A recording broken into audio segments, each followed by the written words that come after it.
നമസ്കാരം. ഹലോ ഡോക്ടറിലേക്ക് എല്ലാ പ്രേക്ഷകർക്കും സ്വാഗതം. പലരെയും അലട്ടുന്ന ഒരു ആരോഗ്യ പ്രശ്നമാണ് അലർജി മൂലമുണ്ടാകുന്ന തുമ്മലും തൊണ്ടയിലെ ചൊറിച്ചിലും മറ്റും. അലർജിക് റൈനൈറ്റിസ് അഥവാ മൂക്കിലെ അലർജി ബാധയെക്കുറിച്ചാണ് ഹലോ ഡോക്ടർ ഇന്ന് സംസാരിക്കുന്നത്. വിഷയത്തെക്കുറിച്ച് സംസാരിക്കാൻ നമുക്കൊപ്പം ചേരുന്നത് അങ്കമാലി തുറവൂർ ഫാമിലി ഹെൽത്ത് സെന്ററിലെ ഡോക്ടർ അനിത ആർ കൃഷ്ണയാണ്. ENT സ്പെഷ്യലിസ്റ്റും അസിസ്റ്റന്റ് സർജനുമാണ് ഡോക്ടർ. ഡോക്ടർ നമസ്കാരം. നമസ്കാരം ഡോക്ടർ, അലർജി മൂലമുണ്ടാകുന്ന തുമ്മലും അതുപോലെ മൂക്കൊലിപ്പും പലരിലും ഉണ്ടാകുന്ന ഒരു പ്രശ്നമാണ്. ചിലർക്ക് രാവിലെ എഴുന്നേൽക്കുമ്പോൾ തുമ്മലും മറ്റ് പ്രശ്നങ്ങളും അലട്ടാറുണ്ട്. എന്താണ് ഈ രോഗം? അതുപോലെ എന്താണ് അലർജിക് റൈനൈറ്റിസ് എന്ന് പറയുന്നത്?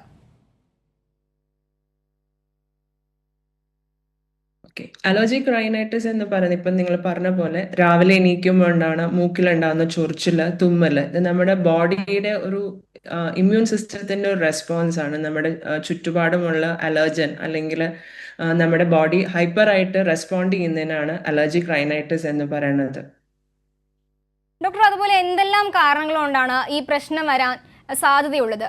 അതുപോലെ ആർക്കൊക്കെയാണ് ഇതിന് സാധ്യത കൂടുതൽ? പൊതുവെ എന്തിനെല്ലാമോടാണ് ഈ അലർജി വരുന്നത്? മാത്രമല്ല, ഇത് പാരമ്പര്യമായിട്ട് വരാൻ സാധ്യതയുണ്ടോ? ഇതിൽ കുറെ ചോദ്യങ്ങളുണ്ട്. ആദ്യത്തിന് തുടങ്ങാം. അലർജിക് റൈനൈറ്റിസ് എന്ന് പറയുന്നത് ബേസിക്കലി നമ്മുടെ ബോഡിയുടെ, നേരത്തെ പറഞ്ഞ പോലെ തന്നെ നമ്മുടെ ബോഡിയുടെ ഒരു അലർജിക് റെസ്പോൺസ് ആണ്.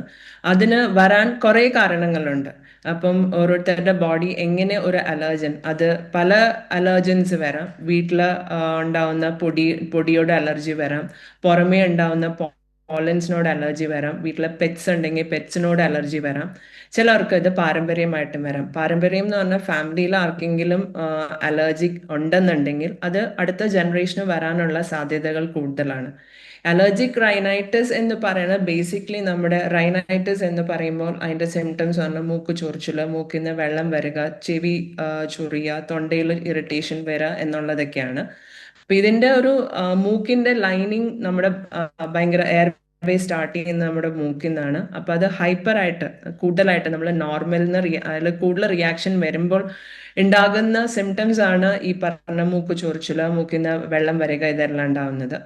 ഇത് തന്നെ രണ്ട് ടൈപ്പ് ആയിട്ടുണ്ട്. ഒന്ന് സീസണൽ ആയിട്ട് അല്ലെങ്കിൽ ഇന്റർമീഡിയന്റ് ആയിട്ട് വരുന്ന, ചില സമയത്ത് ചിലതിനോട് എക്സ്പോഷർ ഉണ്ടാവുമ്പോൾ അല്ലെങ്കിൽ ഓരോ സീസണോട് പ്രത്യേകിച്ച് വരുമ്പോൾ ഉണ്ടാവുന്ന അലർജിക് റൈനൈറ്റിസ്.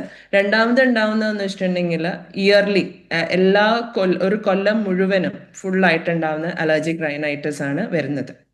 ഡോക്ടർ, അതുപോലെ ഇത് എത്ര തരമുണ്ട്? ഈ അലർജി എത്ര തരമുണ്ടാകും?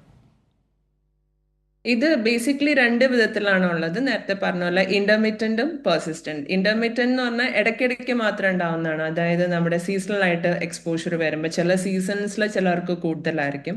പെർസിസ്റ്റന്റ് എന്ന് പറഞ്ഞിട്ടുണ്ടെങ്കിൽ ഒരു ഇയർ ലോങ് ആയിട്ട് നിൽക്കുന്ന, അപ്പോൾ ഇയറിൽ മൊത്തമായിട്ട് എക്സ്പോഷർ വരുമ്പം അവർക്ക് ഉണ്ടാവുന്ന സിംറ്റംസ്. ഇതാണ് മെയിൻ ആയിട്ടുള്ള രണ്ട് type of allergic rhinitis. Doctor, അതുപോലെ ഇതിന്റെ പ്രധാന ലക്ഷണങ്ങൾ എന്തൊക്കെയാണ്? സമാനമായ മറ്റ് ആരോഗ്യ പ്രശ്നങ്ങളിൽ നിന്ന് എങ്ങനെയാണ് ഇത് വേർതിരിച്ചറിയാൻ സാധിക്കുക? അതുപോലെ തന്നെ ഡയഗ്നോസിസ് എങ്ങനെയാണ്? അതുപോലെ ടെസ്റ്റുകൾ എന്തെല്ലാമാണ് നമ്മൾ ചെയ്യേണ്ടത്? ഇതിന്റെ പ്രധാന ലക്ഷണം എന്ന് പറഞ്ഞിട്ടുണ്ടെങ്കിൽ നമ്മുടെ സ്ഥിരമായിട്ട് വരുന്ന തുമ്മല്, മൂക്കിന് ചൊറിച്ചില്, ചെവി ചൊറിച്ചില്, തൊണ്ടയില് ചൊറിച്ചില് വരിക, ഇതൊക്കെയാണ് ഇതിന്റെ മെയിൻ സിംറ്റംസ്. കണ്ണ് ചൊറിയ, ഇതെല്ലാമാണ് ഇതിന്റെ മെയിൻ സിംറ്റംസ് എന്ന് പറയുന്നത്.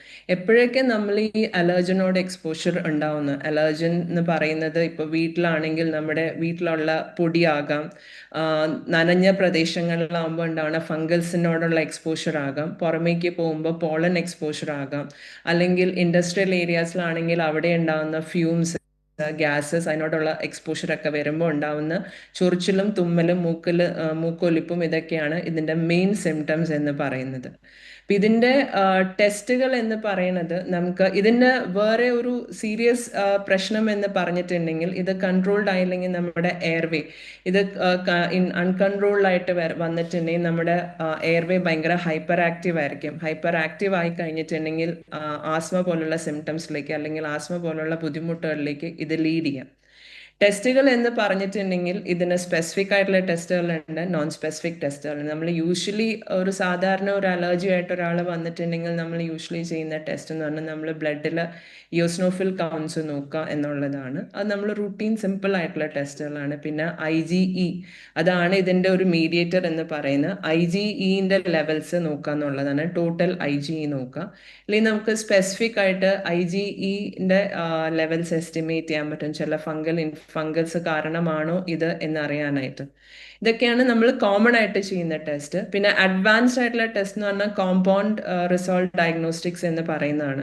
അതായത് നമ്മൾ ബേസിക്കലി ഈ അലർജൻ എന്ന് പറയുന്നത് ഒരു പ്രോട്ടീൻ കോമ്പണന്റ് ആണ്. അതിപ്പം ചിലർക്ക് ഫുഡ് അലർജി ആയിരിക്കാം, അല്ലെങ്കിൽ ചിലർക്ക് പോളൻ. ഈ പറഞ്ഞ അലർജൻ എന്ന് പറയുന്നത് ഒരു ഗ്ലൈക്കോപ്രോട്ടീൻ കോമ്പണന്റ് ഉണ്ട്. അപ്പൊ കോമ്പണന്റ് ഏതാണ് എന്ന് കണ്ടുപിടിച്ചിട്ട് ആ കോമ്പണന്റിന് ഉള്ള ഒരു ടെസ്റ്റാണ് നമ്മൾ പറയുന്നത് ഈ കോമ്പണന്റ് റിസോൾവ് ഡയഗ്നോസ്റ്റിക്സ് എന്ന് പറയുന്നത്. പിന്നെ ഉള്ള ടെസ്റ്റുകളാണ് നമ്മളിത് ഏത് അലർജൻ ആണ് എന്ന് കണ്ടുപിടിക്കാൻ ഉപയോഗിക്കുന്നതാണ് നമ്മൾ സ്കിൻ പ്രിക് ടെസ്റ്റ്. അത് ബ്ലഡ് ടെസ്റ്റ് അല്ല, നമ്മൾ സ്കിന്നിൽ ഈ അലർജൻ ഇൻട്രൊഡ്യൂസ് ചെയ്ത് നീഡിലൂടെ ഇൻട്രൊഡ്യൂസ് ചെയ്ത് ചെയ്യുന്ന സ്കിൻ പ്രിക് ടെസ്റ്റുകളാണ് ഇതിന് വേറെ ചെയ്യുന്ന ടെസ്റ്റുകൾ. ഡോക്ടർ, ഒരു പ്രേക്ഷകൻ കൂടി നമ്മോടൊപ്പം ചേരുന്നുണ്ട്. മലപ്പുറത്ത് നിന്നും ശിവദാസനാണ് ചേരുന്നത്. ശിവദാസൻ, ചോദിച്ചോളൂ. നമസ്കാരം ഡോക്ടർ. നമസ്കാരം. എനിക്ക് ഒരുപാട് കാലങ്ങളായിട്ട് അലർജി ഉണ്ട്. തുമ്മല് മൂക്കുന്ന് നീര് വരിക, ചെവി ഇങ്ങനെ അരിക്കുക, കണ്ണ് ചൊറിയ. ഞാൻ ഇപ്പൊ കഴിക്കുന്ന ഗുളിക എന്ന് പറഞ്ഞത് മൊണ്ടേഗൽസി പറഞ്ഞ ഒരു ടാബ്ലറ്റ് മാത്രമാണ് കുടിക്കുന്നത്. കാലാവസ്ഥ ഇങ്ങനെ മാറി വരുമ്പോ ഇപ്പൊ തണുപ്പിലേക്ക് ഇങ്ങനെ പോവല്ലേ, തണുപ്പിലേക്ക് പോകുമ്പോ നല്ല പ്രയാസം. അപ്പൊ അത്രയും ബുദ്ധിമുട്ടാണല്ലോ. ഇപ്പൊ ഈ മൊണ്ടേഗൽസ് ഒന്നും കഴിച്ചിട്ട് ഇപ്പൊ കുറവ് തീരെ ഇല്ല.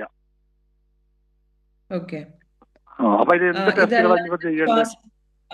ശ്വാസം മുട്ടലോ അങ്ങനെ എന്തെങ്കിലും ബുദ്ധിമുട്ടുകൾ ശ്വാസമുട്ടലില്ല.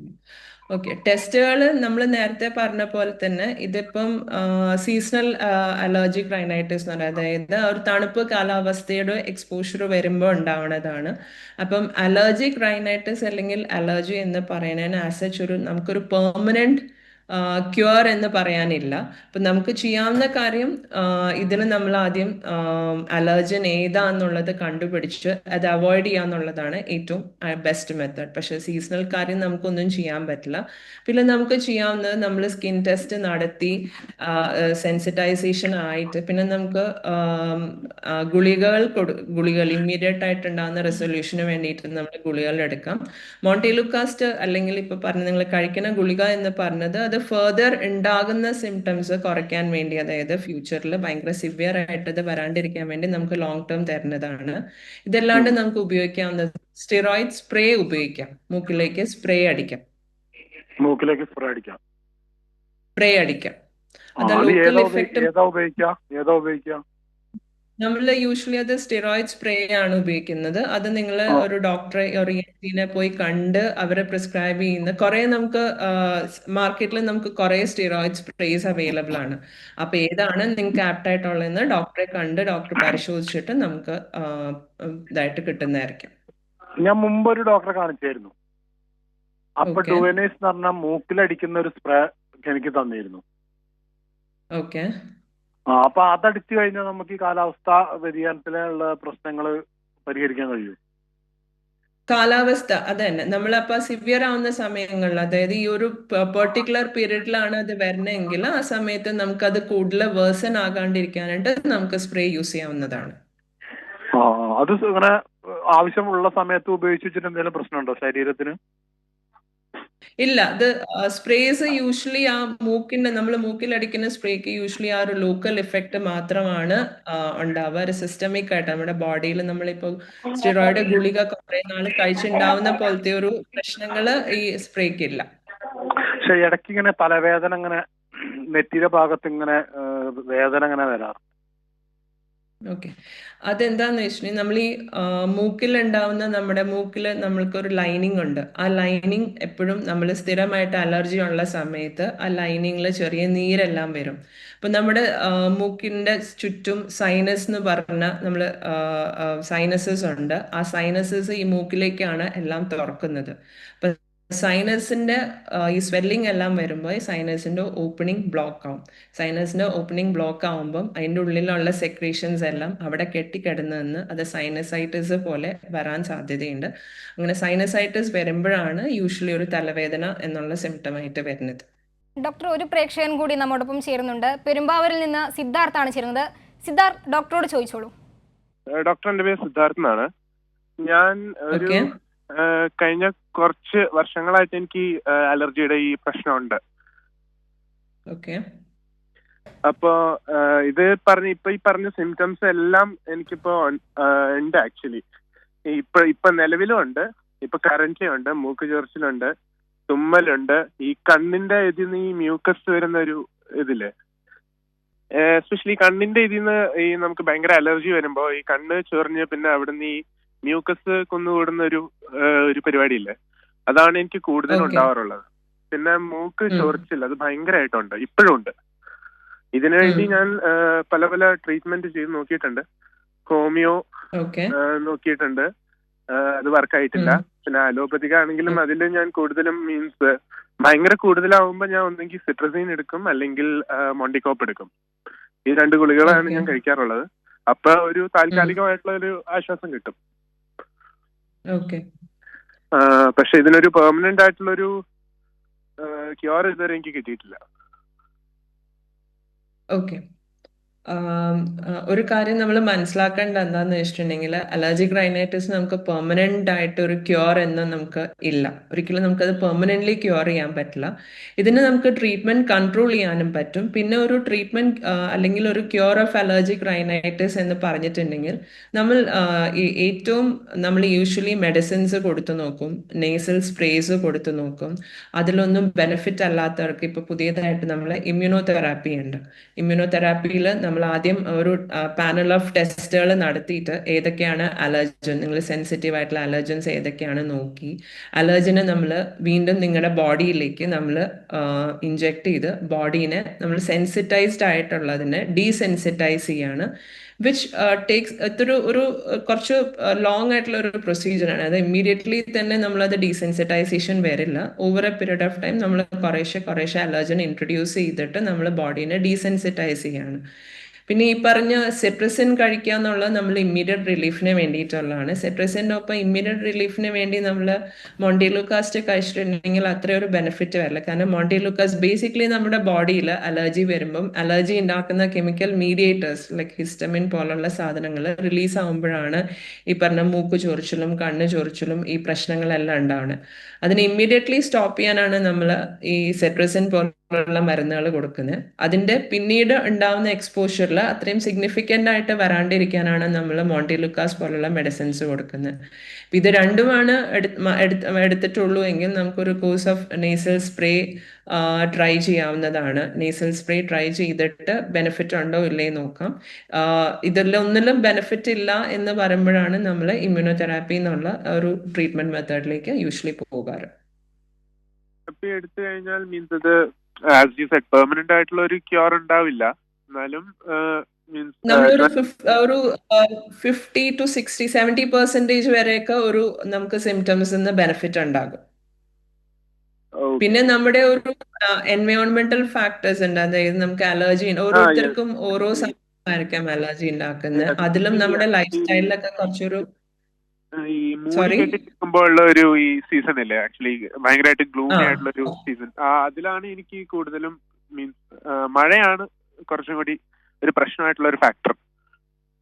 ഓക്കെ, മഴ വരുമ്പോൾ ഒന്നത് സീസണലാണ്. പിന്നെ എന്താന്ന് വെച്ചാൽ ആ സമയത്ത് കുറച്ചുകൂടെ ഒരു ഡാംപ് ആയിട്ടുള്ള അറ്റ്മോസ്ഫിയർ ആയിരിക്കും. അപ്പൊ നമ്മുടെ എയർവേ കുറച്ചുകൂടെ ഹൈപ്പർ റിയാക്റ്റീവ് ആയിരിക്കും. എസ്പെഷ്യലി അലർജിക് ആയിട്ടുള്ള ആൾക്കാരിൽ അത് കുറച്ചുകൂടെ ഹൈപ്പർ റിയാക്റ്റീവ് ആയിരിക്കും. അപ്പൊ ആ ഒരു സമയത്ത് നമ്മൾ കണ്ടിന്യൂസ് ആയിട്ട് മെഡിസിൻസ് എടുക്കുകയാണെങ്കിൽ നമുക്ക് ഒരു പരിധി വരെ അത് കൺട്രോൾ ചെയ്ത് നിൽക്കാൻ പറ്റും. Okay doctor. ശരി ഡോക്ടർ, പ്രേക്ഷകനെ വ്യക്തമായി മനസ്സിലാക്കുന്നു. ഡോക്ടർ, അതുപോലെ ഈ തുമ്മൽ വരുമ്പോൾ പലരും പിടിച്ചു വെക്കുന്ന ഒരു സാഹചര്യം ഉണ്ടാകുന്നുണ്ടല്ലോ. അങ്ങനെ തുമ്മൽ പിടിച്ചു വെക്കുന്നത് കൊണ്ടുള്ള ആരോഗ്യ പ്രശ്നങ്ങൾ എന്തൊക്കെയാണ്? പൊതുവേ അങ്ങനെ തുമ്മൽ പിടിച്ച് വെക്കാന്ന് പറഞ്ഞിട്ട് നമുക്കത് കൂടുതലൊരു പ്രഷർ ആവുന്നുള്ളതേ ഉള്ളൂ. നമ്മുടെ സിസ്റ്റത്തിന് കൂടുതലൊരു പ്രഷർ ആവുന്നേ ഉള്ളൂ. അപ്പൊ തുമ്മൽ വന്നിട്ടുണ്ടെങ്കിൽ നമ്മൾ അതങ്ങനെ തുമ്മി തന്നെ പോകുന്നതായിരിക്കും നല്ലത്. കാരണം ഒരു പരിധി കൂടുതൽ നമുക്കത് പിടിച്ചു വെക്കാൻ പറ്റില്ല. ശരി ഡോക്ടർ, അതുപോലെ ഈ അലർജിയെ എങ്ങനെയാണ് തടയാൻ സാധിക്കുക? പൊതുവെ ശ്രദ്ധിക്കേണ്ട കാര്യങ്ങൾ എന്തൊക്കെയാണ്? അലർജിയുടെ ഇതിൽ നേരത്തെ പറഞ്ഞ പോലെ തന്നെ ഫസ്റ്റ് നമ്മൾ അറിയേണ്ടത് എന്താണ് നമുക്ക് അലർജി ഉണ്ടാക്കുന്ന ഫാക്ടേഴ്സ്. ഇപ്പം എൻവയോൺമെന്റൽ അലർജൻസ് ആണ്, ലൈക്ക് പുറത്തേക്ക് ഇറങ്ങുമ്പോൾ ഉണ്ടാവുന്ന പോളൻ, മരത്തിൻ്റെയൊക്കെ അല്ലെങ്കിൽ പൂമ്പൊടി പോലത്തെ സാധനങ്ങളാണെങ്കിൽ അങ്ങനത്തെ ഉള്ളൊരു സിറ്റുവേഷൻസ് അല്ലെങ്കിൽ അങ്ങനത്തെ ഒരു അറ്റ്മോസ്ഫിയറിലേക്ക് പോകുന്നത് അവോയ്ഡ് ചെയ്യാം. ഇപ്പം ഇൻഡസ്ട്രിയൽ ഏരിയയിലൊക്കെ ഉള്ളവർക്കാണെങ്കിൽ അവിടുത്തെ എയർ പൊല്യൂട്ടൻസ് അതിനോടുള്ള എക്സ്പോഷർ നമുക്ക് കുറയ്ക്കാവുന്നതാണ്. വീട്ടിലാണെങ്കിൽ നമ്മൾ സ്ഥിരമായിട്ട് ശ്രദ്ധിക്കേണ്ട കാര്യം നമ്മുടെ കേർട്ടൻസ്, ബെഡിങ്സ് ഇതെല്ലാം എപ്പോഴും ക്ലീൻ ആൻഡ് ഡസ്റ്റ് ഫ്രീ ആയിട്ട് എപ്പോഴും ശ്രദ്ധിക്കുക എന്നുള്ളതാണ്. പെറ്റ്സ് ഉള്ളവരാണെങ്കിൽ പെറ്റ്സിനോടുള്ള ഇന്ററാക്ഷൻ ഒന്ന് കുറയ്ക്കുന്നത് നല്ലതായിരിക്കും.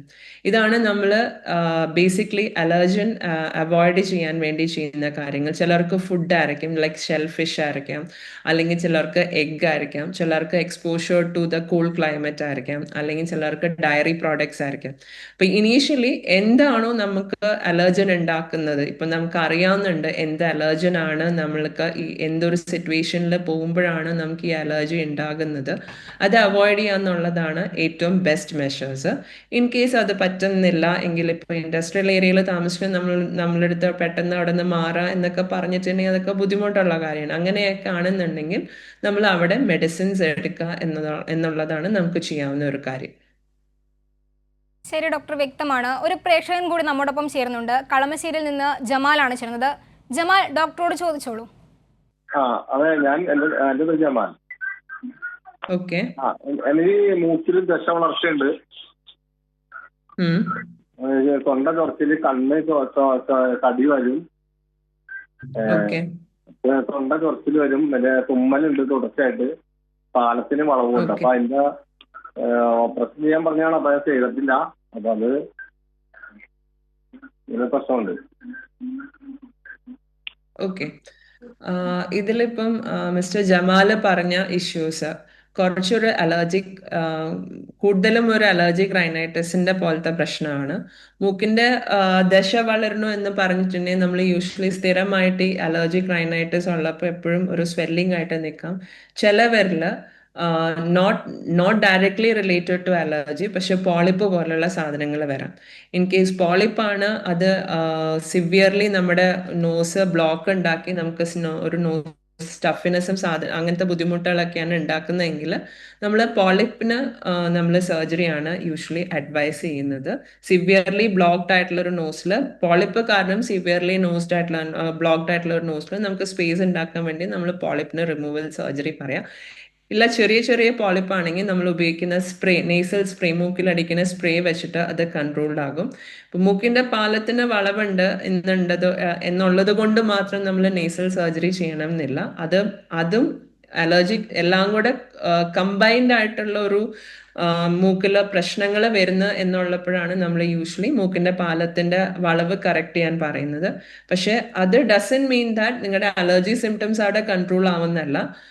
മൂക്കിന്റെ ബ്ലോക്ക് കുറച്ചൊന്ന് ബെറ്റർ ആവും. അതിൻ്റെ ഒപ്പം തന്നെ സർജറിക്ക് ശേഷമായാലും ഈ അലർജിയുടെ ട്രീറ്റ്മെന്റ് കണ്ടിന്യൂ ചെയ്തു പോകണം എന്നുള്ളതാണ് അതിൽ ചെയ്യേണ്ട കാര്യം. ഡോക്ടർ, അതുപോലെ എന്താണ് ഈ അലർജിക്കുള്ള പരിഹാരം?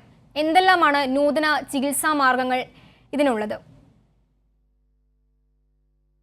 നേരത്തെ പറഞ്ഞ പോലെ തന്നെ അലർജിയുടെ മെയിൻ ട്രീറ്റ്മെന്റ് എന്ന് പറയുന്നത് രണ്ട് രീതിയിൽ നമുക്ക് അലർജിയുടെ ട്രീറ്റ്മെന്റ് പോവാം. ഒന്ന് അലർജി കൺട്രോള്, ഒന്ന് അലർജി ക്യൂർ. അലർജി കൺട്രോൾ എന്ന് പറഞ്ഞിട്ടുണ്ടെങ്കിൽ ഒന്ന് നമ്മൾ അലർജൻ ഏതാണോ നമ്മൾ അലർജി ഉണ്ടാക്കുന്ന സാധനം അത് അവോയ്ഡ് ചെയ്യാന്നുള്ളതും, പ്ലസ് ഇതിൻ്റെ നമുക്ക് മെഡിസിൻസ് നമ്മൾ യൂഷ്വലി ഇപ്പം നേരത്തെ വിളിച്ച ആൾക്കാർ പറഞ്ഞ പോലെ സെട്രിസിൻ എടുക്കുക, അല്ലെങ്കിൽ നമ്മുടെ മോണ്ടി ലൂക്കാസ് ല്യൂക്കോട്രൈൻ ആന്റഗോണിസ്റ്റ് അലർജിയുടെ കെമിക്കൽ മീഡിയേറ്റേഴ്സിനെ ബ്ലോക്ക് ചെയ്യുന്ന മെഡിസിൻസ് എടുക്കാം, നേസൽ സ്പ്രേസ് യൂസ് ചെയ്യാം എന്നുള്ളതാണ്. ഇതൊക്കെ ഒരു പരിധി വരെ നമുക്ക് അലർജി കൺട്രോൾ ചെയ്ത് വെക്കാൻ സഹായിക്കുന്നതാണ്. അലർജി ക്യൂർ എന്ന് പറഞ്ഞിട്ടുണ്ടെങ്കിൽ ഇപ്പം നേരത്തെ പറഞ്ഞ ഈ മെഡിസിൻസിലൊന്നും കൺട്രോൾ ആവുന്നില്ല. മാത്രമല്ല ഇതൊരു എയർവേ ഡിസീസാണ്. കാരണം ഈ നേസൽ അലർജി കൺട്രോൾഡ് ആയില്ല എന്നുണ്ടെങ്കിൽ ലേറ്റർ ഓൺ അത് ബ്രോങ്കിയൽ നമ്മുടെ ലങ്സിലേക്കുള്ള എയർവേയിൽ ഹൈപ്പർ റിയാക്ടിവിറ്റി വരാം. നമുക്ക് ബ്രോങ്കിയൽ ആസ്മ അല്ലെങ്കിൽ ആസ്മ പോലുള്ള അസുഖങ്ങളിലേക്ക് ലീഡ് ചെയ്യാം. അങ്ങനെയുള്ള കേസസിൽ നമുക്ക് മെഡിസിൻസിൽ നിൽക്കുന്നില്ല എന്നുണ്ടെങ്കിൽ നമുക്ക് ഇമ്മ്യൂണോതെറാപ്പി പോലുള്ള ലേറ്റസ്റ്റ് മെത്തേഡ്സ് ഉണ്ട്. അതിൽ നമ്മൾ എന്ന് വെച്ചാൽ നമ്മുടെ അലർജനെ നമ്മൾ പതുക്കെ സെൻസിറ്റൈസ്ഡ് ആയിട്ടുള്ള നമ്മുടെ ബോഡിയിലേക്ക് ഡീസെൻസിറ്റൈസ് ചെയ്യാനായിട്ട് നമ്മൾ അലർജന് ഇഞ്ചെക്ട് ചെയ്യാണ് ചെയ്യുന്നത്. അത് ആദ്യം ഇനീഷ്യലി കുറേശ്ശെ ഇഞ്ചെക്ട് ചെയ്ത് ഓവർ എ പീരീഡ് ഓഫ് ടൈമാണ് നമ്മൾ അത് ഇച്ചിരി ട്രീറ്റ്മെന്റ് ഡ്യൂറേഷൻ ഇത്തിരി കൂടുതലായിരിക്കും. അപ്പോൾ പതുക്കെ ഈ സിംറ്റംസ് കുറച്ചുകൊണ്ട് വരാം എന്നുള്ളതാണ് ഒരു ട്രീറ്റ്മെന്റ്. പിന്നെയുള്ളൊരു ലേറ്റസ്റ്റ് ട്രീറ്റ്മെന്റ് എന്ന് പറഞ്ഞാൽ നമ്മളിപ്പോൾ ബയോളജിക്സ് ഉപയോഗിക്കുന്നുണ്ട്. ഒസാലിമാബ് പോലുള്ള മെഡിസിൻസ് നമുക്ക് കൊടുക്കാം. ഒമാലിസുമാബ് പോലുള്ള മെഡിസിൻസ് നമ്മളതിൽ കൊടുക്കുന്നുണ്ട്. അത് പക്ഷേ അതിൻ്റെ ഒരു പ്രശ്നം എന്താണെന്ന് വെച്ചിട്ടുണ്ടെങ്കിൽ നിലവിൽ ഇന്ത്യയിൽ അവൈലബിൾ ആയിട്ടുള്ള അലർജിക്ക് നമ്മൾ യൂസ് ചെയ്യുന്ന മെഡിസിൻ അതാണ് ഒമാലിസുമാബ് എന്ന് പറഞ്ഞിട്ട്. പക്ഷെ അതിൻ്റെ ഒരു പ്രശ്നം അത് കുറച്ച് കോസ്റ്റ്ലി ആണ്. നോട്ട് എവറി വൺ, ചിലപ്പോൾ എല്ലാവർക്കും അത് അഫോർഡബിൾ ആകണം എന്നില്ല. ഇതാണ് അതിൻ്റെ ലേറ്റസ്റ്റ് ആയിട്ടുള്ള നമ്മുടെ അലർജിക് റൈനൈറ്റിസിന് നമ്മൾ കൊടുക്കുന്ന ഒരു ട്രീറ്റ്മെൻറ്റ്. ശരി ഡോക്ടർ, വ്യക്തമാണ്. ഒരു പ്രേക്ഷകൻ കൂടി നമ്മോടൊപ്പം ചേരുന്നുണ്ട്. കൊല്ലത്ത് നിന്നും നവാസ് ആണ് ചേരുന്നത്. നവാസ്, ഡോക്ടറോട് ചോദിച്ചോളൂ. മാഡം നമസ്കാരം. നമസ്കാരം. മാഡം, എനിക്ക് അലർജി വന്നിട്ട് ഏകദേശം 20-25 വർഷമാവുന്നു. എനിക്കിപ്പം 44 വയസ്സായി. ഓക്കെ. ഞാൻ ആ അലർജി കൊണ്ട് ഭയങ്കരമായിട്ട് ബുദ്ധിമുട്ടാണ്. ഞാനിപ്പം സ്ഥിരമായിട്ട് മോണ്ടേർ എൽസി എന്ന് പറഞ്ഞൊരു ടാബ്ലറ്റ് കഴിച്ചോണ്ടിരിക്കുക അലർജി കൂടുമ്പോൾ. എനിക്ക് 2 പ്രാവശ്യം എനിക്ക് ഒരു ഡോക്ടർ എന്നോട് പറഞ്ഞ് മൂക്കിലെ ദശ ഉണ്ട്, അങ്ങനെയാണെന്ന് പറഞ്ഞ് 2 പ്രാവശ്യം ഓപ്പറേഷൻ നടന്ന. ഒന്ന് നമ്മുടെ പത്മാവതിയിലും ഒന്ന് ഓച്ചറ സ്റ്റാറിലും. 2 പ്രാവശ്യം ചെയ്തിട്ട് എന്റെ അവസ്ഥ അത് തന്നെ. ഓപ്പറേഷൻ ചെയ്തുകൊണ്ട് യാതൊരു ഗുണവും ഇല്ലെന്നുള്ള കാര്യം പിന്നീട് മനസ്സിലായി. പിന്നീട് കൊണ്ടുപോയപ്പോൾ ഡോക്ടർ പറയും ഇനി ഇതിനകത്ത് ഒന്നും എടുക്കാനില്ലെന്ന് പറഞ്ഞു. ഒന്നും ചെയ്യാൻ പറ്റത്തില്ലെന്ന് പറഞ്ഞു. എനിക്ക് മെയിനായിട്ട് കണ്ണ് ചൊറിച്ചില്, ചെവി ചൊറിച്ചില്, അതുപോലെ മൂക്ക് എരിച്ച് കയറുക. മൂക്ക് എരിച്ച് കയറിയിട്ട് തുമ്മൽ കണ്ടിന്യൂ. അത് ഭയങ്കര സൗണ്ടിലാണ് തുമ്മുന്നത്. പിന്നെ ഈ തുമ്മൽ കൂടുമ്പം നമുക്ക് ശ്വാസം മുട്ടലുണ്ടാകുന്ന ഒരു അവസ്ഥയിലേക്ക് മാറുക. ഇപ്പൊ ഞാൻ അതിനുശേഷം ഞാനിപ്പം ആലപ്പുഴ ഒരു ഗോപു ശങ്കർ എന്ന് പറഞ്ഞ ഒരു ഹോമിയോ ഡോക്ടറെ പോയി സമീപിച്ച് പുള്ളിയുടെ മരുന്ന് കഴിച്ചുകൊണ്ടിരിക്കുകയാണ് ഇപ്പൊ. അതില് കുറവുണ്ടോ? അതില് തുമ്മലിനൊരു ആശ്വാസമുള്ള പോലെ ശ്വാസമുട്ടൽ പൂർണ്ണമായിട്ടും മാറി നിന്നെയായിരുന്നു. ഇപ്പോഴെ ഒരു 3 മാസം കൊണ്ട് വീണ്ടും ശ്വാസമുട്ടൽ ഉണ്ടാവുന്ന ഒരു അവസ്ഥ വന്നു. ഇതിലിപ്പോ നമുക്ക് ചെയ്യാവുന്ന ഒരു കാര്യം എന്ന് പറഞ്ഞിട്ടുണ്ടെങ്കിൽ അതാണ് നേരത്തെ ഞാൻ പറഞ്ഞത്. അതിലൊരു മെയിൻ ഫാക്ടർ എന്ന് പറഞ്ഞാൽ അലർജി കൺട്രോൾഡ് ആയില്ല എന്നുണ്ടെങ്കിൽ അത് ശ്വാസം മുട്ടൽ അല്ലെങ്കിൽ ആസ്മ പോലുള്ള ബുദ്ധിമുട്ടിലേക്ക് ലീഡ് ചെയ്യാം. അങ്ങനെ വരുമ്പോൾ നമുക്ക് സ്പ്രേസ്, മൂക്കിലടിക്കുന്ന സ്പ്രേ യൂസ് ചെയ്യാം. ഇനി ആസ്മ പോലെയുള്ളതാണെങ്കിൽ അത് നമ്മളൊന്ന് ഇവാലുവേറ്റ് ചെയ്യണം. ആസ്മ തന്നെയാണോ അലർജി കൂടിയിട്ടുള്ളതാണ് എന്നുണ്ടെങ്കിൽ അതിനോട് റിലേറ്റഡ് ആയിട്ടുള്ള ട്രീറ്റ്മെന്റ് എടുത്തിട്ടുണ്ടെങ്കിൽ നമ്മുടെ ശ്വാസം മുട്ടലിന്റെ ആ ബുദ്ധിമുട്ടുകളെല്ലാം കുറഞ്ഞു നിൽക്കും. പിന്നെ എന്താണോ നമുക്ക് അലർജി ഉണ്ടാക്കുന്നത് അത് തന്നെ ഒഴിവാക്കാൻ എന്നുള്ളതാണ്, വിച്ച് ഈസ് വെരി ഡിഫിക്കൾട്ട്. ബുദ്ധിമുട്ടാണ് അത് കംപ്ലീറ്റ് ആയിട്ട് ഒഴിവാക്കാനായിട്ട്. ഇതിൽ നിൽക്കുന്നില്ല എന്നുണ്ടെങ്കിലാണ് നേരത്തെ പറഞ്ഞ പോലെ നമുക്ക് ഇമ്മ്യൂണോതെറാപ്പി എന്നുള്ള ഒരു ട്രീറ്റ്മെന്റിലേക്ക് പോകാമെന്നുള്ളത്. അതിലൊരു 80% വരെ നമുക്കൊരു 50 to 80% വരെ നമുക്കൊരു സിംറ്റം റിലീഫ് കിട്ടുന്നതായിരിക്കും. ശരി ഡോക്ടർ, പ്രേക്ഷകനെ വ്യക്തമായെന്ന് മനസ്സിലാക്കുന്നു. അലർജിക് റൈനൈറ്റിസ് അഥവാ മൂക്കിലെ അലർജി ബാധയെക്കുറിച്ചാണ് ഹലോ ഡോക്ടർ ഇന്ന് നമ്മോട് സംസാരിച്ചത്. വിഷയത്തെക്കുറിച്ച് സംസാരിക്കാൻ നമുക്കൊപ്പം ചേർന്നത് അങ്കമാലി തുറവൂർ ഫാമിലി ഹെൽത്ത് സെന്ററിലെ ഡോക്ടർ അനിത ആർ കൃഷ്ണയാണ്. ഡോക്ടർ നന്ദി. ഹലോ ഡോക്ടറിന്റെ ഇന്നത്തെ സമയം അവസാനിക്കുന്നു. നമസ്കാരം.